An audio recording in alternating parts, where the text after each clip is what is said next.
In this video, we're going to be taking a look at dot plots and data distribution. Now you need to turn your Go Math book to page 469, get out your math journal and a pencil. Now let's take a look at the essential question for today. It says, how can you summarize and display numeric data? So let's take a look at the Explore activity on 469.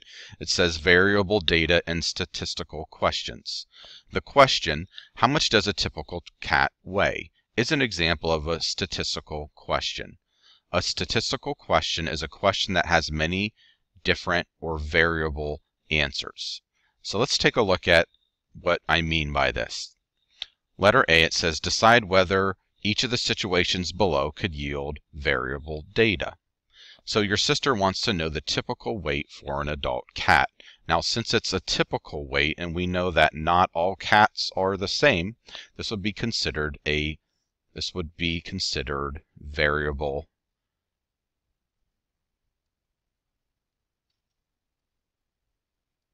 data. Okay, we can just write variable down. In other words, not all cats will be the exact same weight, so that's variable.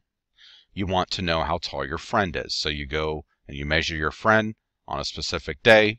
They're not going to have multiple measurements because you're only measuring one friend, so that would be not variable.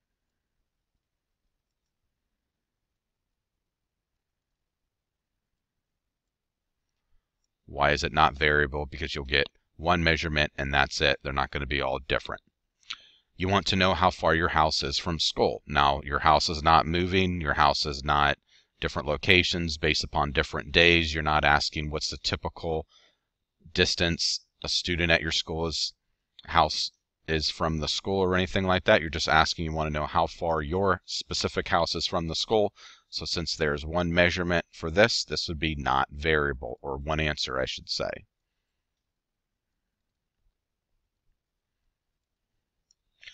A car owner wants to know how much money people usually, so the key word is usually, pay for a new tire. So this would be considered variable. It would yield variable data because you would see a lot of different prices people pay for a tire.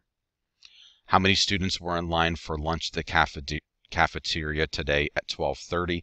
There aren't any terms like usually, in line, or what's the usual amount of students or anything like that. It's just in line today at 12:30, so it's going to be a specific answer, not variable. In other words, there will be only one answer for this. Let's write this down. Now it's asking, for which of the situation parts in A can you write a statistical question? Write questions for these situations. So you need to look at each question that can yield variable data. Okay, not ones that have an exact answer. So any ones that yield variable data, you can ask a statistical question. So we can see for 1 and 4, and how much does a typical adult cat weigh? How much does a tire usually cost? Those are both questions or statistical questions that you could ask for those 5 different situations. Now it says choose one of the questions you wrote in part B. How might you find answers to this question? What units would you use for the answers? Okay, so let's write this down together. So this would just be a sample answer. So for 1, weigh a sample of adult cats and find the mean or median weight in pounds. Okay, so we could do that to answer that question. 4, in order to answer the question for 4, ask people who recently bought a new tire how much they paid in dollars and find the mean or median. So this could be a way that you could find the answers for these 2 statistical questions. Now let's take a look at making a dot plot on page 470. So let's turn your books to page 470. So it says statistical questions are answered by collecting and analyzing data. One way to understand a set of data is to make a visual display. A dot plot is a visual display in which each piece of data is represented by a dot above a number line. A dot plot shows the frequency of each data value. So we can see example 1. It says a baseball team manager records the number of runs scored by the team in each game for 7 weeks. Use the data to make a dot plot. Okay, so your first step would be to make a number line that you can see. So we'll start at the least value and go all the way to that greatest value. So we start at 0. Why is 0? Because there's data within the set that it's 0. And we go all the way to the greatest, which would be 11. So we can take a look and make sure that each number is represented within your number line. Okay, now from here what we do for step 2, we draw a dot above each number line for each data value. So we have 1 dot above the 0 because there's only 1 0. We have 3 dots above the 1 because there are 3 1s within our data set. So you can see there are 1, 2, 3, 4, 5, 6 2s. Why are there 6 2s? Because there are 6 2s, 6 dots above the 2 because there are 6 2s in our data set. There are 3 3s because there are 3 3s in our data set. 2 dots above the 4 because there are 2 4s. 1 dot above the 5 because there's 1 5. 1 dot above the 6 because there's 1 6. 1 dot above the 7 because there's 1 7. Now 8, 9, and 10 are still in our number line. We're not going from 7 to 11. They still need to be a part of our number line, but they are not represented, so there are not any dots above them. Then finally 11 we can see is represented 1 time, and there's 1 dot above the 11. So we can see that the team usually scores between 0 and 7 runs in a game, but one game they scored 11 runs. So that would be the striking deviation. In other words, that would be considered the outlier there of the data set because it's not really grouped with the rest of them. It's a little unusual as far as that team is concerned, scoring 11 runs.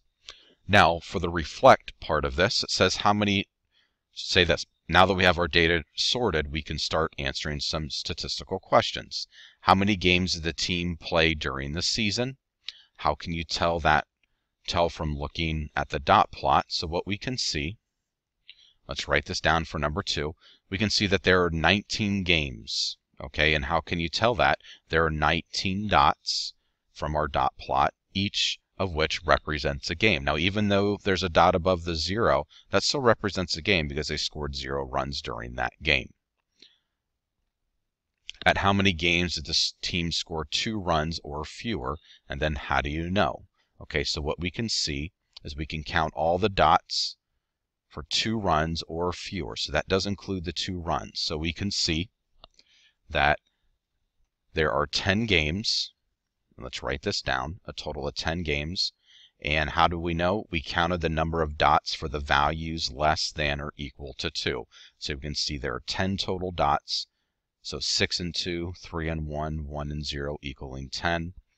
So we counted the dots that are 2 or fewer, which equaled 10. Now let's take a look at number 4. And what I would like you to do is work through this problem. And I want you to answer the question underneath it, where it says, use the data to make a dot plot, tell how many games the team played, and identify the data value with the greatest frequency. So I want you to work on number 4 on page 470. You can do that independently now. Okay, now we have everything set up. And it also is important, you can see they labeled the bottom part of that dot plot. That is important so you understand what you're labeling. Okay, so we can see, tell how many games the team played, 14 games. Identify the data value with the greatest frequency. The data value with the greatest frequency is 4. And there were 4 games in which the team scored 4 runs. How do we know it's the greatest frequency? Because there are the most amount of dots above the 4. It's just as simple as that with dot plots. So let's take a look at interpreting a dot plot. A dot plot can give you a visual picture of the spread, center, and shape of a data distribution. You can describe the spread of a data set by identifying the least and greatest values. You can also look for outliers, which are data values that are either much greater or much less than the other data values. And you can describe the center and shape of a data set in terms of peaks, clusters, or symmetry.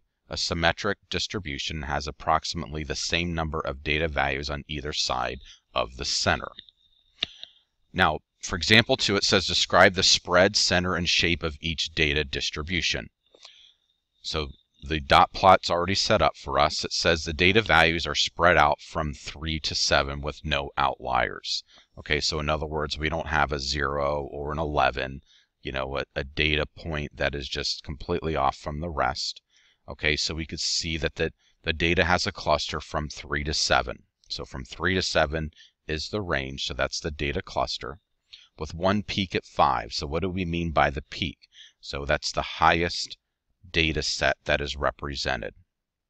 So the distribution is symmetric. In other words, the data values are clustered around the center of the distribution. So we can see we have the peak, and then on the left we have 3 and 1. On the right there are 4 and 1. Even though it's not exactly symmetric, that would still be considered symmetric. In other words, it's not like 3 and 1 and 3 and 1 on the right and left. Okay, so it's a little bit off, but still symmetric as far as that distribution. Okay, let's take a look at the data values for B. So the data values are spread out from 1 to 9. So you can see that 1 all the way to 9. The data value 1 appears to be an outlier. In other words, that's the data point that is not clustered with the rest of the data points. The data has a cluster from 6 to 9. We can see that 6 to 9 is the data cluster, with one peak at 9. What do we mean by the peak? That's the highest amount of data that's represented, which is the greatest value in the data set. So we can see that this is not symmetric. You can see the difference between symmetric and not symmetric data. Okay, the data values are clustered at one end of the distribution. So in other words, it goes 8 and 9 are much greater than 6 and 7. So now take a look at number 5. It says describe the spread, center, and the shape of the data distribution from example 1. Okay, so in other words, we're going to go over to example 1. So this is what they're looking at. So we can see the spread is from 0 to 11. So I want you to write that down. The spread is from 0 to 11. 11 appears to be the outlier. Okay, so it's the data point that is not within the cluster or not really close to any of the other data points. The data has a cluster, you can see here, from 0 to 7. So from 0 to 7, everything's close to each other. Even though there's 5, 6, and 7, only one data point, it still would be considered part of the cluster. Now the peak we can see is at 2. In other words, that's the highest data value that's represented.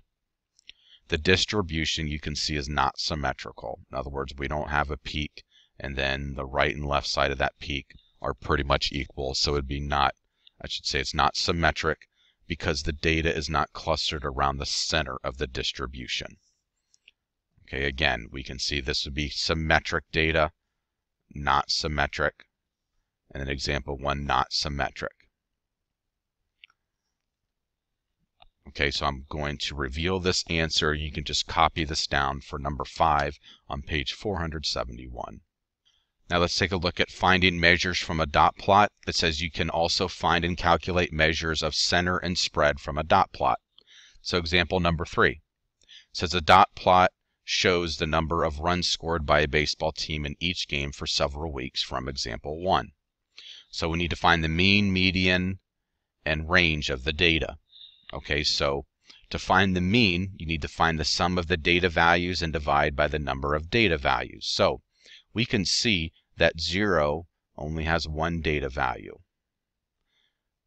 We can see 1 has 3 data values. So you can add that. You can just multiply it by however many data values. So 3 times 1. Why 3? 3 dots. Why 1? Because it's represented 1. 2 has 6. So we can see how this is spread out. Multiplying 6 by 2. 3 times 3. 4 times 2. You can see all that across for step 1. Okay, remember each dot represents a different data value. So you add everything together, 61. You divide by 19. Why 19? Because there's a total of 19 dots in the dot plot. So 61 divided by 19, the mean is about 3 2/10. Now to find the median, You want to count the dots from left to right until you find the middle value. You may need to find the mean of two middle values. So you don't have to list these numbers in order from least to greatest or anything like that. You just count the dots. And we know that that 10th dot would be right in the middle. So we have 1, 2, 3, 4, 5, 6, 7, 8, 9, 10.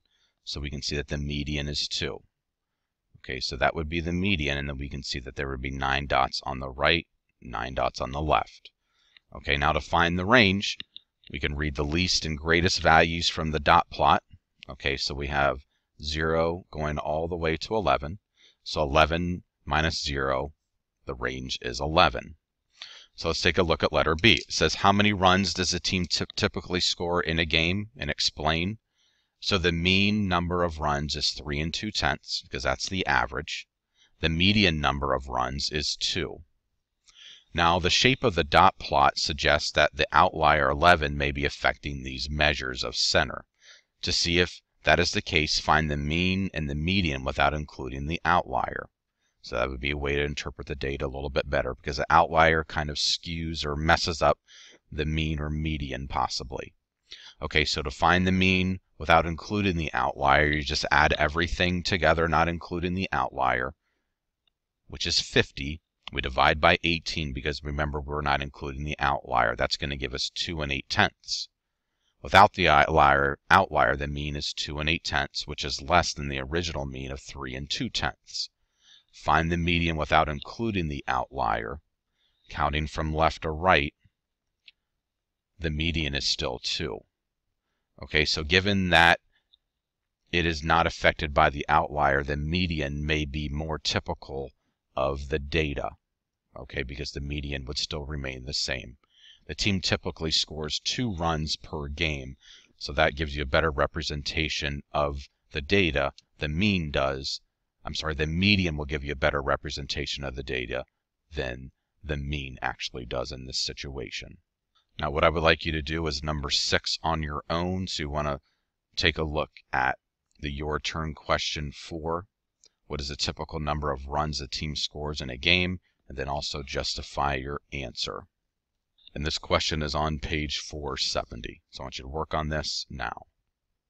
So you can see the answer. The mean is about 3 3/10. Median is 3 5/10. The range is 5, a sample answer, between 3 and 4 runs. The mean and median are close in value, and there are also no outliers. Now let's move on to the guided practice. And now I want you to answer questions 2, 3, and 4 all on your own. And you can pause the video now. Okay, so I want you to check your answers in your book. Make sure they match with mine on the screen for 2, 3, and 4. And let's wrap up the video. The essential question check-in, it says, what are some measures of center and spread that you can find from a dot plot? How can you make a dot plot help you visualize a data distribution? We can see the answer for this. Mean, median, and range. You can see whether the data are symmetric about a central value or cluster around a different value. So this concludes the video on dot plots and data distribution. If you have any questions about this concept, please come and see me.